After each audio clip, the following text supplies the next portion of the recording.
What is up, guys? It's Dan the Man, and today I'm back with round 2 of the Gator Chess Club Championship held here at the University of Florida.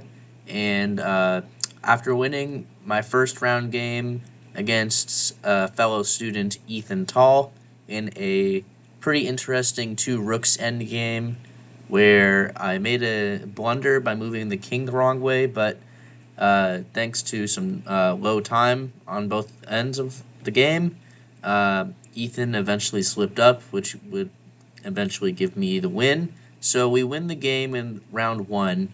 And going into round 2, I'm paired against another Floridian. Like I said, everybody's from Florida. And I'm paired against another student here. He's studying accounting. His name is Antony Gospodinov, and he is a national master, so he's a really talented chess player, rated 2205, and yeah, let's go ahead and see what happens. And I'm playing a titled player. Our club actually has like a few titled players, so I know our chess club is pretty strong, so yeah, let's just go ahead and see what happens. So I'm playing with the black pieces. Antony starts the game off with d4. I go d5, and here he plays the Queen's Gambit. As a reminder, this is a 25 plus 5 time control, which is a moderately fast classical version of chess. And after c4, I do my usual, and I accept the Gambit, where I pretty quickly go back to giving the pawn back, because that's after all theory. And then I continue with my prep, which is e6, knight f3, c5, challenging the center, castles, knight c6, knight c3, takes, bishop e7, and here Antony plays the move d5, which is a very confrontational move. It demands a response from me, and I have to take that pawn some way. Doesn't matter really if it's with the pawn or with the knight. I decide to do it with the pawn. And then we just get a bunch of trades at castle. He trades his bishop for the knight. And we're actually traded a lot of pieces here. And, you know, maybe he was playing for a draw. That was what I was thinking, because he traded so many pieces so quickly. He might have traded the queens here, but he played the move queen to c2. Which attacks this pawn on c6, and he is preparing to bring the rook over, gain tempo on the queen, so he wants to keep the game more interesting and not trade the queens off just yet. So I played queen d5 to defend the pawn, also preparing to play bishop to f5, which would gain tempo on his queen, so that was the point of that move. Here he played the move rook d1, attacking my queen. And I play bishop f5 anyway, because I'm like, okay, I develop a piece, I might as well counterattack your queen, okay? Let's see, if he were to take me, I would take him, of course. And this line is perfectly acceptable. Antony could have went into this, but I don't think, the reason he didn't go into it is because, you know, he's a national master, and he's playing against the 1900. He doesn't want it to be more of a draw. He wants to keep the game more dynamic, more volatile, for more chances to make blunders, more interesting. So that was why he didn't trade queens. Like the previous example, he didn't trade queens and went queen c2. So after bishop f5, he played the move queen e2. And he's hitting my bishop as well, so I save my queen and defend the bishop with queen e6.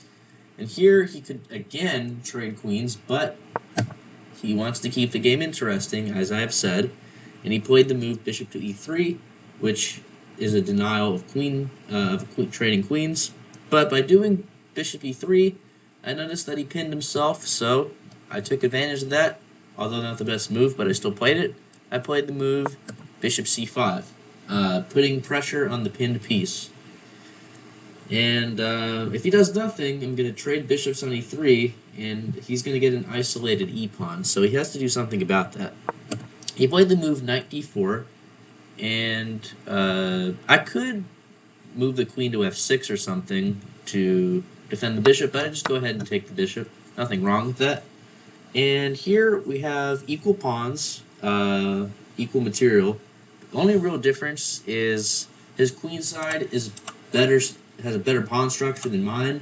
My pawns are isolated here, his pawns are not. So that's a possible long-term advantage he can have. We also have opposite colored bishops, which might prove something later in the endgame, might be more of a drawn result, so the pawn structure and balance might actually not matter in the grand scheme of things. But we'll see. So after rook takes d4, I play rook on a to d8. He takes, surprisingly. I thought maybe he would double, but he takes. And here he plays the move queen a6. And here is where I started to get a little bit nervous, because due to my weak pawns, this a pawn is pretty much a goner. It can't. If this pawn were on b7, it could play b6 and potentially block off any sort of attack from the bishop. But this pawn can't be defended in simplest terms. So I'm like, okay, I'm gonna lose a pawn. What's the best way to get out of this mess? So I think for a bit, and then I play the move queen g6, which is one of the best moves. Antony plays bishop takes a7, and the point of queen g6 is I'm trying to generate some sort of king side attack, right? I play the move, here I play the move bishop to h3, threatening checkmate on g2. I could have also played the move bishop to e4. Both of those moves were basically identical, so it doesn't really matter here. I was also thinking about thrusting the pawn forward with h5, h4, h3, but that was a little bit slow in my opinion, even though the engine recommends it. I just didn't go for it. So here I played the move bishop to h3, and the only way that Antony is not losing the game is because he has the backwards retreating move queen f1 to cover the mate. If he didn't have that move, I would be totally winning, because his only other move to stop mate would be g3. But then, with those light squares around the king, they're wide open. So I could play queen e4, and there's no way to stop mate except giving the queen up. So that goes to show that how weak the light squares are for him. So, again, his only move is queen f1, which he promptly found. And at this point, I'm just down a pawn. Like, it looks scary, but there's no real threat. So I try to be a bit sneaky. I played the move rook to d5. And on the surface, it might not look like much is happening. Like, let's say Antony ignores it and plays a4. Oh, there is actually a method to my madness here. I was going to play bishop takes g2. Not the best move. Apparently rook g5 first was best. But the point is, I was threatening ideas like this. Disregard rook g5 being best. I was intending on playing bishop takes g2, and after the queen takes to play rook g5. But this isn't as good because white still has a rook and a bishop left, and it could be a bit tedious to win this endgame to convert. So that's why rook g5 immediately was best. But I'm just emphasizing that I am threatening something, so he has to pause and deal with that.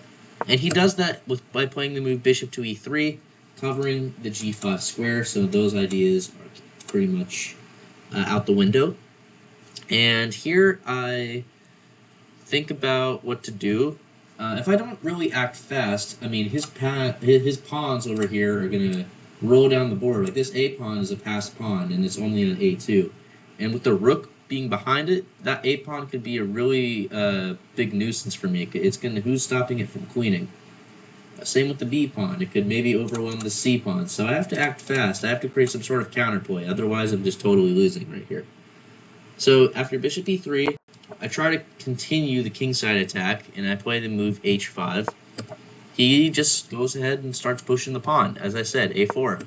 Bishop to f5. My idea is to maybe reroute to d3. He played the move king h1. Bit of a prophylactic move. Let's see, what happens if we were just to play a5? Not really much. He just played a defensive move. He didn't have to play king h1, but, you know, getting out of dodge is okay. And here I play bishop d3, queen e1 by Antony. And here I play h4, desperately trying to play h3 and maybe open the king, but that's very promptly stopped by Antony playing the move h3 himself. So now that h-pawn is frozen in its tracks, and he's basically fizzling my attack out and being up a queen pawn. So here I play the move queen d6, a5, and if that pawn gets to a6, I'm going to have to start sacrificing material just to, you know, not be dead lost, not make two queens on the board. So I have to do some defensive work. I play bishop to a6 to blockade the pawn. That's pretty much all I can do at this point. Here he plays bishop b6, so now the bishop is anchored. It's a nice little defensive formation here. This pawn is over defended by the queen, the bishop, and the rook, so there's no way I'm taking that anytime soon. Yeah, so he's just overprotecting the pawn and saying, what are you going to do about it? So here I play rook e5, queen c3, rook d5. I was hoping to trade rooks and maybe go for some sort of perpetual. So let's say Antony just ignores me, plays d4. My idea was to try to trade rooks over here, and there's actually a perpetual. If he goes g3, engine says to take, and then the king gets a bit opened up, and you can do things like, I don't know, maybe queen here and threaten some checks over here, and the bishop does a nice job. The bishop does a nice job stopping these pawns, and if the queen were to take, this is just all sample line stuff. Here, you can trade queens here. It's probably can't trade queens, but you just move the queen to like b5 or something, and you can hold this position. So the threat is me just trying to liquidate by trading rooks. So that was what I was threatening. He played the move queen f3 here. Even though it's a mistake, it made sense because he's trying to prevent the rook trade. And here I played the move rook d3. I had basically like 6-7 minutes here. He actually spent more time than me, believe it or not. Like in the first 10 moves, he was already down to like 20 minutes, and I had like 23. So he was definitely taking his time here. He wasn't trying to, you know, speed through the game. So yeah, he also had he didn't have much time. He only had like a few minutes. We both did. So after rook d3, he played queen g4, attacking the pawn on h4. I played queen f6 because time is low. I try to attack something of his, which is the b2 pawn. He plays rook e1, and I can't take because this check would be lethal, followed by queen h5. So I have to take a timeout I can't defend the check. Notice the bishop covers d8, so I have to create some luft for my king. So I play g6 with like 2 or 3 minutes left, not much time at all. He plays b4, rook d5, bishop c5, king g7. I'm being very quick here. I think I only had maybe 1 or 2 minutes. Here he played rook e4, attacking the pawn twice. I played queen f5. I had definitely less than a minute here, I can remember, and so did he. So we were both playing bullet chess at this point. So after queen f5, basically everything is winning for him. He can even trade the queens if he wanted to. Just because, well, these pawns are going to pose a problem down the road.